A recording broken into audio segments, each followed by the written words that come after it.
couple of odds and ends here on the economic front before we go on to some strategic issues.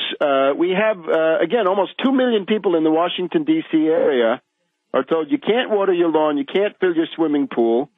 In places that I've been looking through this week in the neighborhood, you've got all kinds of car wash places are shut down. They even tell you don't use your washing machine, your dishwasher, except in the case of total need. So this is, you get a $500 fine if you don't go through the mandatory restrictions. This is 4 days. It's the whole holiday weekend. 2 million people face water limits. Now, this is, you may remember, there was a large water main break in December of 2008, and there was a big water main break a couple of years before that. It's going on all the time. The U.S. water systems are obsolete. This is a new one. This is from 1969. That's very new. But a lot of them are more than 100 years old. You got to rebuild the entire thing. That's where you need your 0% Federal Reserve credit. Force them. National third bank of the United States, or fourth bank of the United States, if you want to count correctly.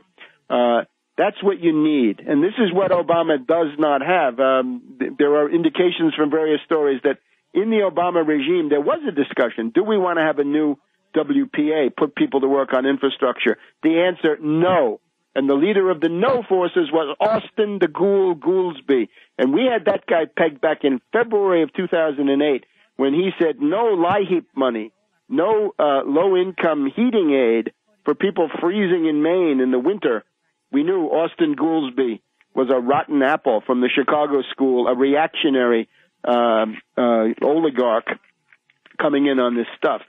Now, therefore, this water crisis is just a typical example. Now, in terms of the panic, in addition to the 17% lost by Citibank in one day, here we have an interesting article, June 29th, this past week. Greece and Spain lead surge in sovereign debt risk to new high on record. And this is credit default swaps, okay? This is the market track sub-X Western Europe index of default swaps on 15 governments. It was up 6.5 basis points to 165 this past week, and that was close to the all-time high, the all-time panic level on June 4th, according to CMA Data Vision. There was a fifth Greek general strike this week. There's a sixth Greek general strike this week. Hey, how come you guys can't bring down Papandreou? Down with Papandreou. And you can't even get him out with 6 general strikes. This is amazing. So the interesting thing you see is that you want to buy a credit default swap on Greece. You want to sell one. You got to pay 1,101 points. But for Banco Santander, it's only 210. And for Bilbao Vizcaya, BBVA, it's 276. JP Morgan is also tracking this stuff. So you get the idea. I can assure you, Greece will be around long after Santander and BBVA are long gone. But this is the way you can use credit default swaps. It allows you to distort the thing by piling in there with speculation.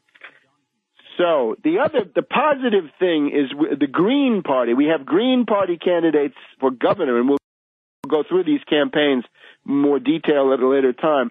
The Green Party candidate for governor in Ohio is campaigning for the Tobin tax, the Wall Street sales tax.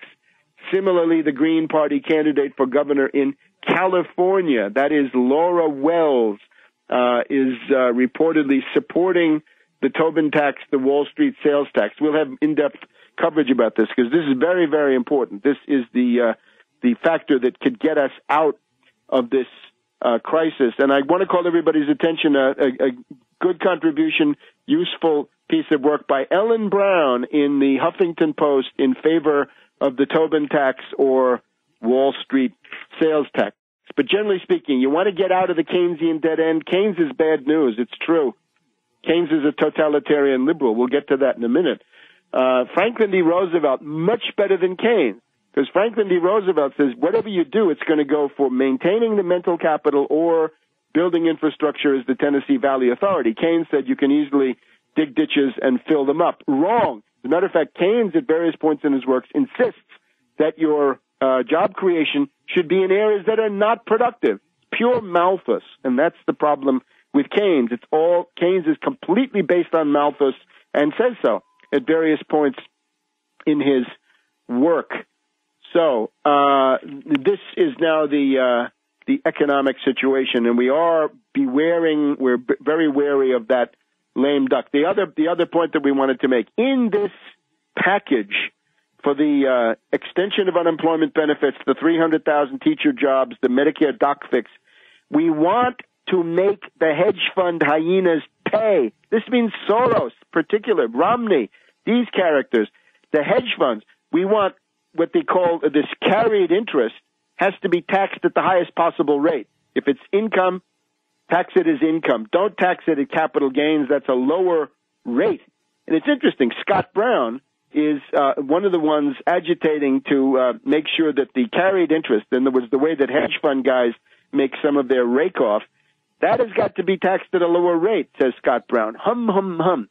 Who does Scott Brown serve? Does he serve the Tea Party? No, he serves Romney. He serves the Romney faction of the Republican Party. Romney is what? He's Bain Capital. He's a hedge fund. He's an asset stripper. He's a hedge fund hyena. His candidate, by the way, is that the woman running in South Carolina, the Republican woman gubernatorial candidate with the checkered past, is a creature of Romney. So Romney is all over some of these candidates, but behind the scenes. In public, they're for the Tea Party. In reality, they're stooges for Romney. Now, Afghanistan. This month has been a disaster. 102 NATO deaths in the month of June. It is now way, way past Iraq. Petraeus has been confirmed 99-0 in the Senate, and he now assumes an authority as sort of co-president in charge of war. This is more than a viceroy, he's basically getting to be a satrap. He's getting the attributes of independence. What you can see here is that the ability of Obama to tell Petraeus what to do is virtually zero. And this is what Obama has set up for himself under the advice of his stupid handlers or treacherous handlers. So now we have Petraeus with all of this authority, and there will be a conflict about the idea of starting to get out of there in July 2011. And I say avoid that conflict. Start getting out now. Get out of Afghanistan now. We'll be back in a minute.